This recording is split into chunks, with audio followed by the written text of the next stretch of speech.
Petit caillou de 2500 km², La Réunion possède environ 50 000 hectares de terres agricoles, support de production végétale et animale.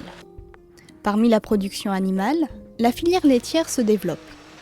Productrice de 19 millions de litres de lait par an, elle est la base des produits laitiers pays.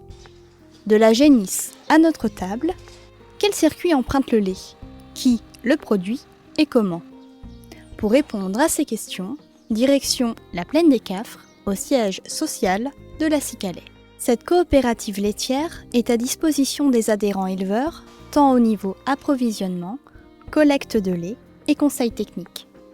La Cicalais possède aussi une ferme où sont élevées des génisses, c'est-à-dire des femelles de l'espèce bovine qui ne sont pas appelées vaches car elles n'ont pas encore vélé et donc ne donnent pas de lait. Fabrice Payette, le responsable de l'atelier génisse, a répondu à nos questions. L'utilité de cet atelier est dans un premier temps de pouvoir fournir de futures vaches laitières aux personnes qui souhaiteraient donc devenir éleveurs laitiers au sein de la Cicalais. Dans un second temps, assurer une partie du renouvellement pour les exploitations qui existent déjà.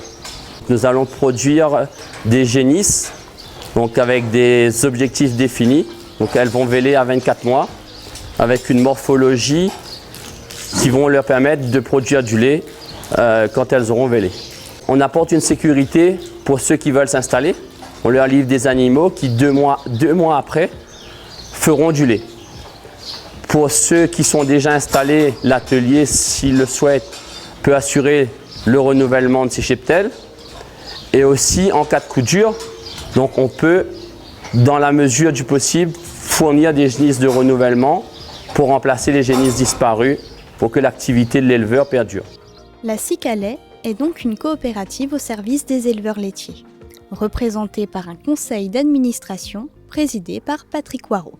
Mon travail en tant que président du conseil d'administration de la Cicalais, c'est de représenter la Cicalais au niveau des instances, mais le conseil, lui, décide des orientations stratégiques de la filière laitière. Les objectifs à long terme de la Cicalais sont définis dans un programme appelé Pirogue, qui comporte 10 points. Mais pour moi, 3 points sont essentiels: l'augmentation de la production, l'amélioration des revenus des éleveurs et l'installation de nouveaux jeunes dans les 10 années prochaines. C'est dans l'ouest de l'île, à la chaloupe Saint-Leu, que nous avons rencontré un de ces Réunionnais prêts à relever le challenge du projet Pirogue. Samuel Grondin, un jeune agriculteur, nous ouvre les portes de son exploitation. Je suis Grondin Samuel, donc je suis éleveur à la chaloupe Saint-Leu donc depuis le 1er janvier 2006 et donc une nouvelle production lait depuis juillet 2013. J'ai fait ma première demande, donc c'était en 2008, première demande donc pour être éleveur laitier donc auprès de la Cicalais. Alors la Cicalais m'a accompagné dans tous les procédures administratives. Ensuite tout ce qui dit technique, quand les animaux sont arrivés, il fallait faire un plan d'alimentation, il fallait m'aider auprès de la traite. J'ai eu aussi une formation de 2 semaines en atelier génisse.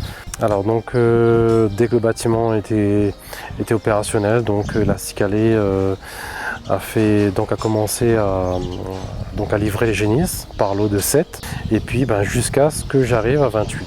Alors donc le matin, moi je commence à 5h30.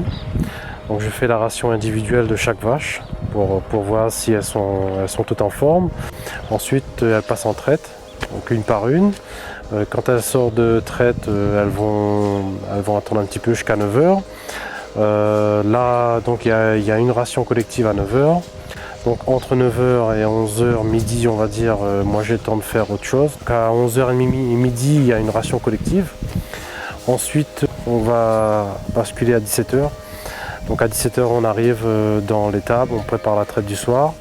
Et ensuite pareil, quand elles sortent de traite, elles viennent aussi refaire une ration individuelle, voir si elles sont en forme toujours. Et après pareil, on donne un petit coup de nettoyage sur les logettes et après ça va se terminer. Afin de collecter le lait de chaque éleveur, les chauffeurs laitiers de la Cicalais passent tous les 2 jours dans chaque exploitation laitière de l'île. Ils prélèvent un échantillon qui passera au contrôle qualité, puis vont livrer le lait dans les usines agroalimentaires de la Cilam et de la Sorelais. Une fois livré à la Cilam, le lait est pasteurisé, puis mis en bouteille pour vendre du lait UHT, ou encore Il est utilisé pour produire des yaourts, des desserts lactés et des fromages. Voilà, le circuit du lait n'a plus de secret pour vous. Éleveur laitier, ça vous dit ?